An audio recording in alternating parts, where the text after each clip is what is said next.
Attention directors of communication. Let's talk.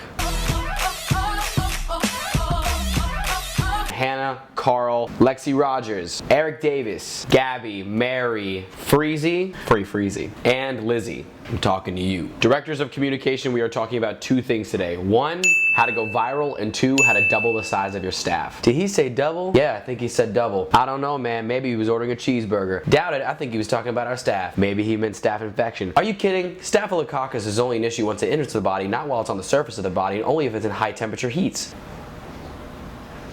Bruh. This is actually much easier than you think. You have access to every single celebrity and big organization on the planet, okay? Let's find some examples here on how you can actually reach those people in those organizations. Let's say hypothetically you write a really great satire piece about Paul Ryan. Maybe you could tweet it at the GOP. Maybe you could tag Paul Ryan in the Facebook post. I don't know, Carl. Or maybe you write a fantastic article about why Angela Box from Fox News sucks a fat d***.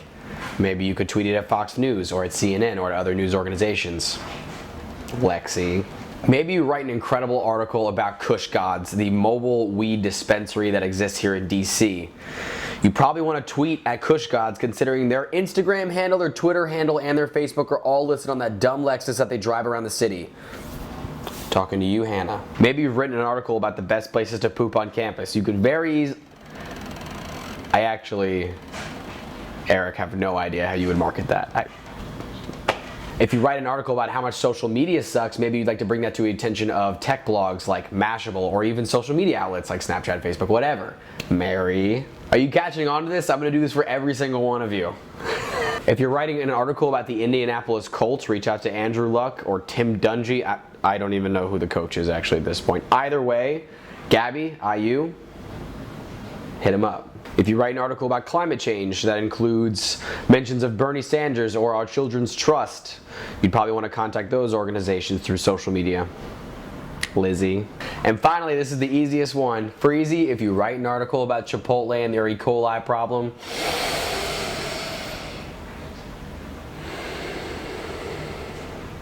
reach out to Chipotle.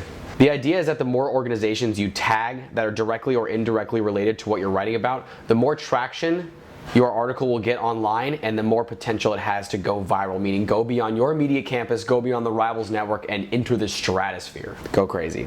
Secondly, a lot of directors have been calling me with the greatest problem in the world. Here's sort of how the conversation goes. Hello? Josh, you're not gonna believe this. I have a terrible, terrible problem. What will I ever do? Yeah, what's going on? I got all the time in the world for you. I love you.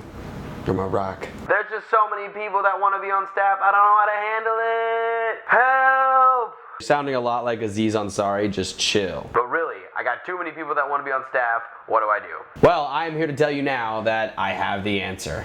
I think it'll be during winter break that you guys will release the first ever applications for writers and editors and strategists. Now this is where your organization takes off. Because now you get to pick from say 40, 50, 60 people who want to be on staff and you can pick the very best of them. You get to bring on like hella talent. It's dope. So here's how this works and we'll go into more details once we get closer to December. 1. We're going to publicize that we are taking applications, okay? That's going to be on site, on social media. We'll talk about this later. 2, we're going to create a Google form. It's basically a submission form where any potential writer, strategist, editor can submit an application saying, hey, here's why I'm qualified. You can look at GWs as an example, but basically what you're gonna do is ask for basic information, name, year, interests, why they're qualified, ask some goofier questions, and you'll probably also ask for a writing sample, not one that they've written in some academic class, but one that could actually be published on the Rival. What will happen then is you'll release the application, you will get a lot of submissions, your staff will get bigger, and that much better. This concludes episode Trey of #News. Thank you for joining me. Let's keep up the good work. And cue music. I don't know why it's Lionel Richie, but I love Lionel Richie.